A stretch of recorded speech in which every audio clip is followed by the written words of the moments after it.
All right, ladies and gentlemen, are you ready to laugh? All right, then please, without further ado, please welcome to the stage the host of Neon Rainbow. Give it up for Brendan Creecy.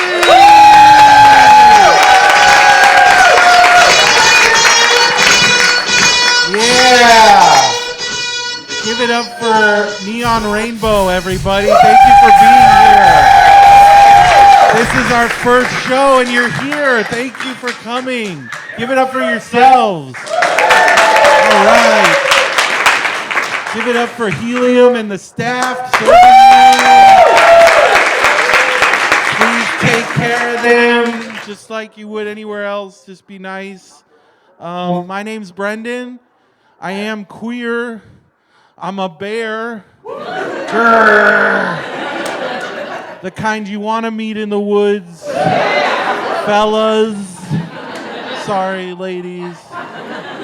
But yeah, I am queer. I didn't come out till I was 30 because I spent 18 years trying to pray it away, and it didn't work. Where my youth group kids at? Oh yeah, church trauma, baby. Getting busy in those church vans, laying on hands, speaking in tongues. That's what we used to call it. But for me, it was just dry humping a lot of dudes. Because I told them if our clothes are on, it's not gay. And they believe me. Did anybody make any New Year's resolutions? No? I made one. I usually don't, but I made one. I resolved to unfollow all the sad boys on my Facebook.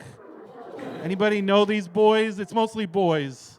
They're sad, and they're just like, it's like get some therapy or get a blog, but get off my wall. And there's one dude in particular that was like, 2024 worst year ever. And I'm like, bro, you had a child. What are you doing? Unfollow. Because, you know, these sad boys, I'm a proud sad boy. Where my sads at? I'm a proud sad boy, not to be confused with a sad proud boy. Because they should be sad. But yeah, I was diagnosed with depression when I was 12. I know that sounds super young, but it was 1992. I was listening to a lot of Guns N' Roses. And I was writing the lyrics down in my Trapper Keeper.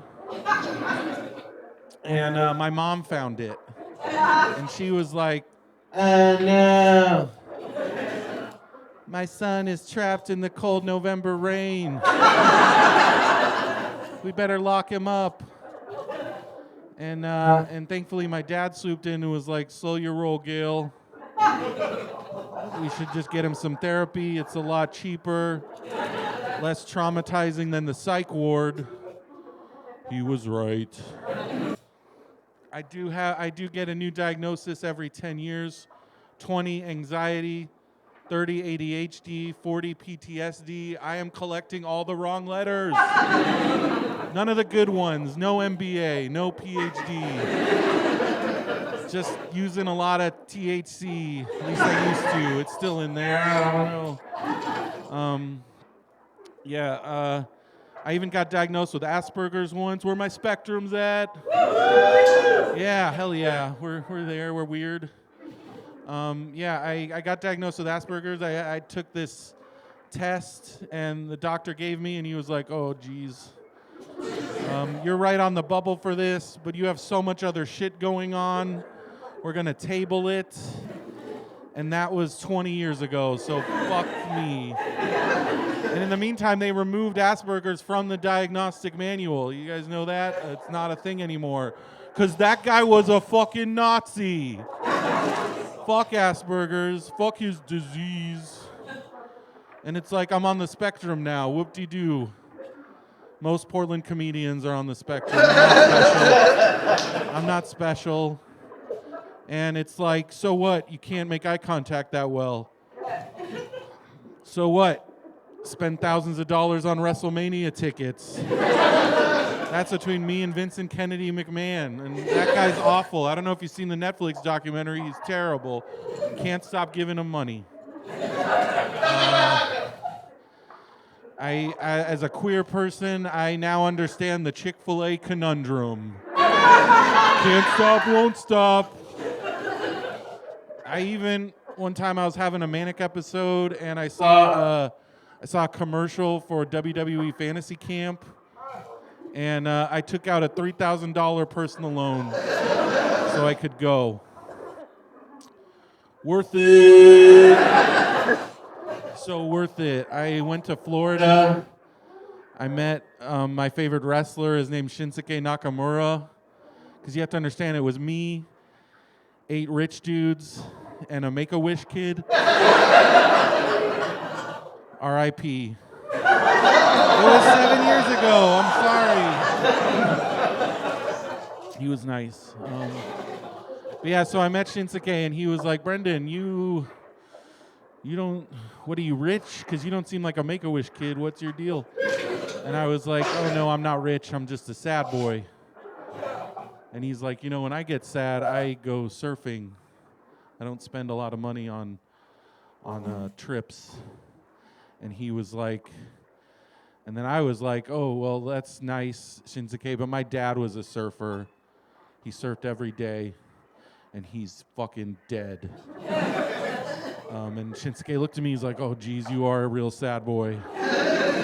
And he gave me a hug, and I think of that hug every time I'm sad, and it makes me happy. Yeah. But yeah, coming out at 30 was fun. I came out by accident on a podcast. Anyone else? Yeah.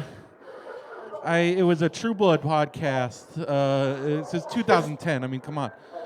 Everybody remember that show? That was the show where the vampires fucked on HBO. Fucked a lot and fast. The fast fucking. And I wanted to fuck Alexander Skarsgård real bad.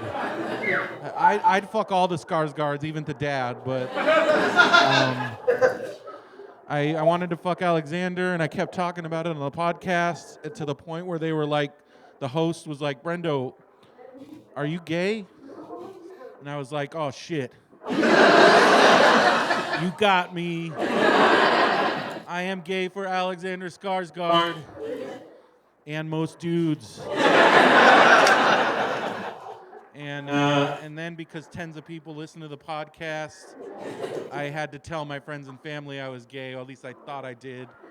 And so I told my brother and a bunch of other people, except my mom. Did not tell my mom, because she didn't know what a podcast was.